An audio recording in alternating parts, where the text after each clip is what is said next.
Este es un cuento que nunca vas a escuchar. Escuchemos y leamos este cuento que te voy a presentar en pantalla. Dice así. Huk munay llaqtallapi kinsa kuchillakuna tiyasqaku. Sullka kaqchakuna sapa p'unchay qinankuta pukupakuspa tiyakuqku. Kuraq kaqñataqsi aswan allin yuyayniyuqña kasqa. Huk p'unchaysi sapanka kuchillakunaqa wasichankuta ruwayta qallarisqaku. Huch'uy kaqchaqa ichhumantas wasinta ruwasqa. Kuraq kaq kuchillataqmi k'aspikunamanta wasinta ruwasqa. Kuraq kaqtaq wasinta allinta ladrillo nisqamanta allin chuchu sayananpaq ruwasqa.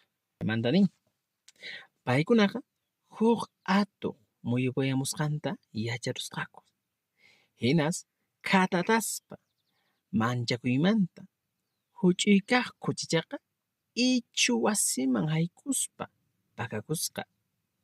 Atuqtaqmi ichhumanta wasita rikuspa phukuyta qallarisqa ichhu wasi thunikunankamá.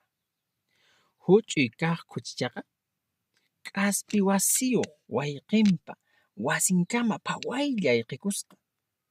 Kay k'aspikunaqa mana atuqpa phukunanta hark'asqachu, aswanpas kallpawan phukuqtinsi wasintaqa kumparaparisqa.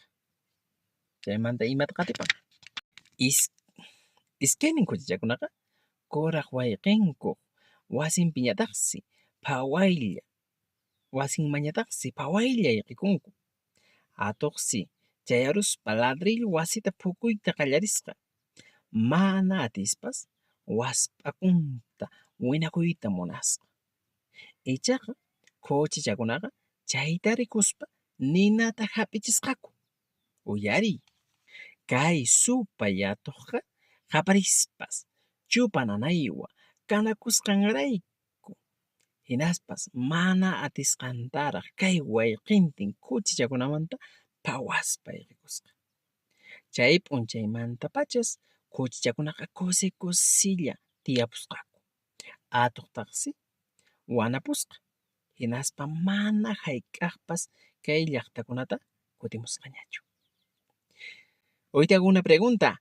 ¿Cuál es el título de este cuento que hemos escuchado? ¿Quiénes son los personajes? Pikunataq kankuma kay willakuypi alarimuqkuna. Imatataq ruwaran atuq nina chupanta kanakuqtin. Responde estas preguntas en nuestros comentarios. Tupakunanchiskama.